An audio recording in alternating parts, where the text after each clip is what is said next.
गोवा एक ऐसी जगह जिसका नाम सुनते ही दिमाग में बीच, पार्टी, म्यूजिक और मस्ती की तस्वीर बनने लगती है।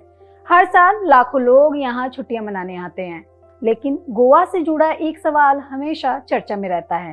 क्या सच में गोवा में शराब चढ़ती नहीं है? कई लोग कहते हैं कि वहाँ शराब पीने के बाद भी वैसा नशा महसूस नहीं होता जैसा अपने शहर में होता है। कुछ लोग तो यहाँ तक बोल देते हैं कि गोवा की शराब हल्की या घटिया होती है, लेकिन क्या सच में ऐसा है या फिर इसके पीछे साइंस, दिमाग और माहौल का खेल छिपा हुआ है? चलिए समझते हैं आसान भाषा में। दरअसल शराब का असर सिर्फ इस बात पर निर्भर नहीं करता कि आपने क्या पिया है, बल्कि ये भी मायने रखता है कि आप किस माहौल में हैं, आपका मूड कैसा है और आपका दिमाग उस समय किस स्थिति में काम कर रहा है। सोचिए, जब कोई व्यक्ति रोजमर्रा की जिंदगी में शराब पीता है, तब उसके दिमाग में काम का तनाव, जिम्मेदारियां, थकान और कई तरह का मानसिक दबाव होता है।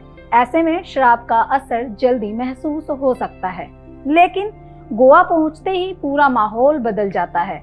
सुबह समुद्र की आवाज, शाम को बीच पर ठंडी हवा, दोस्तों का साथ, ना ऑफिस का टेंशन, ना जल्दी उठने की चिंता। एक्सपर्ट मानते हैं कि जब इंसान रिलैक्स और खुशी महसूस करता है, तब उसका दिमाग अलग तरीके से रिएक्ट करता है। इसी वजह से कई लोगों को लगता है कि शराब का नशा कम हो रहा है। यानी असल में शराब नहीं बदली होती, बल्कि आपका मूड और मानसिक स्थिति बदल चुकी होती है। हालांकि इसका मतलब ये बिल्कुल नहीं कि गोवा की शराब नकली होती है। अगर शराब लाइसेंस वाली दुकान, होटल या बार से खरीदा जाए तो उसकी क्वालिटी आमतौर पे सही होती है।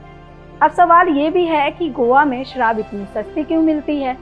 दरअसल भारत में शराब पर जीएसटी लागू नहीं होता है, इसीलिए हर राज्य में अपनी अलग एक्साइज ड्यूटी यानी टैक्स तय करता है।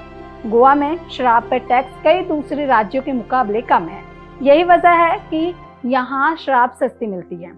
गोवा सरकार का मानना है कि कम टैक्स रखने से ज्यादा पर्यटक आते हैं, और जब ज्यादा लोग घूमने आते हैं तो होटल, रेस्टोरेंट, टैक्सी और लोकल बिजनेस सबका फायदा होता है। यानी सस्ती शराब सिर्फ एक सुविधा नहीं, बल्कि गोवा की टूरिज्म स्ट्रेटेजी का भी हिस्सा है। इसी कारण गोवा और पुडुचेरी जैसे राज्यों में शराब सस्ती मिलती है, जबकि महाराष्ट्र, राजस्थान, कर्नाटक, तेलंगाना और उत्तर प्रदेश जैसे राज्यों में ज्यादा टैक्स होने की वजह से शराब महंगी हो जाती है। लेकिन यहाँ एक जरूरी बात समझना भी जरूरी है। चाहे शराब कहीं की भी हो, जरूरत से ज्यादा सेवन स्वास्थ्य के लिए नुकसानदायक हो सकता है। इसीलिए हमेशा जिम्मेदारी और संतुलन के साथ ही किसी भी चीज का सेवन करना चाहिए। तो अब आपको पता चल गया होगा कि गोवा में शराब चढ़ती नहीं वाली बात के पीछे असली कारण क्या है। ये सिर्फ शराब का मामला नहीं, बल्कि इंसान के दिमाग, माहौल और छुट्टियों वाली फीलिंग्स का भी असर है। अगर आपको ये जानकारी दिलचस्प लगी हो तो वीडियो को लाइक करें, शेयर करें और चैनल को सब्सक्राइब जरूर करें। और हाँ, क्या आपने कभी गोवा ट्रिप में ऐसा महसूस किया है? कमेंट में अपनी राय जरूर दें।